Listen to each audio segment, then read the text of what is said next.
اعوذ باللہ من الشیطان الرجیم بسم اللہ الرحمن الرحیم الحمد للہ رب العالمین والصلاة والسلام علی سید الانبیاء والمرسلین۔ اے اللہ ہمارے دلوں کو ہدایت کی روشنی سے منور فرما، ہمیں فتنوں کے اندھیروں سے محفوظ رکھ اور ہمیں سچائی کو پہچاننے اور اس پر قائم رہنے کی توفیق عطا فرما، آمین یا رب العالمین۔ السلام علیکم ورحمۃ اللہ وبرکاتہ۔ میں ہوں ساجد کشمیری اور آپ دیکھ رہے ہیں کشمیر ٹی وی 008۔ آج کی ویڈیو ایک ایسا سفر ہے جو ہمیں تاریخ کے مختلف ادوار سے گزارتا ہوا اس حقیقت کے قریب لے جاتا ہے کہ فتنہ دجال کس طرح دنیا کا طویل چکر کاٹ کر بالآخر اپنی اصل جگہ فلسطین پہنچنے والا ہے۔ ناظرین، یہ صرف ایک تاریخی یا سیاسی گفتگو نہیں بلکہ ایک فلسفانہ، سبق آموز اور اسلامی تناظر میں تجزیہ ہے تاکہ ہم سمجھ سکیں کہ یہ سفر کس مقصد کے ساتھ جاری ہے اور اس سے ہمیں کیا سبق ملتا ہے۔ فتنہ دجال کی فکری اور نظریاتی بنیاد سب سے پہلے بحیرہ روم کے ساحل پر موجود ریاست وینس میں رکھی گئی۔ یہ وہ زمانہ تھا جب صلیبی جنگیں اپنے عروج پر تھی۔ عیسائیوں نے مسلمانوں کے خلاف یورپ میں متحد ہو کر بیت المقدس پر قبضہ کرنے کی کوشش کی، لیکن پس پردہ کچھ طاقتیں صرف زمین یا دولت کے لیے نہیں لڑ رہی تھی بلکہ وہ ایک عالمی دجالی نظام کی بنیاد رکھ رہی تھی۔ وینس اس وقت ایک تجارتی اور سمندری طاقت تھی اور یہاں سے وہ زہریلا بیج بویا گیا جس نے آنے والی صدی میں دنیا کو اپنی گرفت میں لینا تھا۔ اس کے بعد یہ فتنہ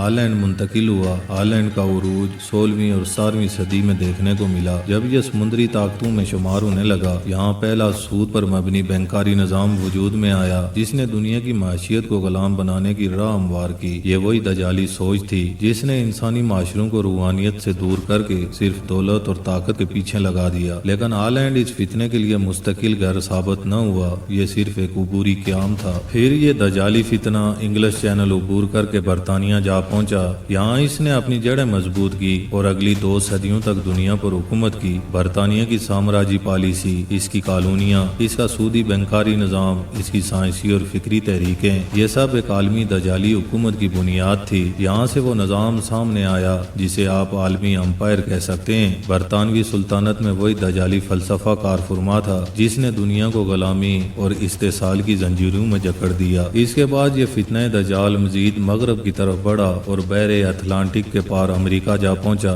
امریکہ میں یہ نظام ایک صدی تک اپنے عروج پر رہا۔ ورلڈ بینک، IMF، اقوام متحدہ، ہالی ووڈ، میڈیا، پروپیگنڈا اور فوجی طاقت، یہ سب اس دجالی مرکز کے ہتھیار تھے۔ امریکہ نے دنیا کو ایک ایسے نظام میں جکڑ دیا جس میں انسان بظاہر آزاد دکھائی دیتا ہے مگر حقیقت میں وہ نظریاتی غلامی میں مبتلا ہے۔ اب فتنہ دجال نے بحر ایکائل عبور کیا اور چین میں اپنی جڑیں پھیلانا شروع کر دی۔ چین کا بڑھتا ہوا اقتصادی اور فوجی عروج، مصنوعی ذہانت، ٹیکنالوجی پر کنٹرول اور ڈیجیٹل کرنسی کا نظام، یہ سب اشارہ ہے کہ فتنہ دجال اب ایشیا کی طرف لوٹ آیا ہے۔ سامعین، یہ لوٹنا اتفاق نہیں بلکہ ایک الہی منصوبے کے مطابق ہے، کیونکہ بالآخر اس کا آخری پڑاؤ وہی ہونا ہے جہاں سے ساری دنیا کے فتنوں کا انجام ہوگا، یعنی فلسطین۔ ناظرین مکرم، حدیث مبارکہ میں آتا ہے کہ دجال مشرق سے نکلے گا، دنیا کا سفر کرے گا اور بالآخر فلسطین میں اپنی اصل شکل میں ظاہر ہوگا۔ یہی وہ سرزمین ہے جہاں بہت سے انبیاء کرام علیہ السلام مبعوث ہوئے، یہی وہ خطہ ہے جو تاریخ کا مرکز رہا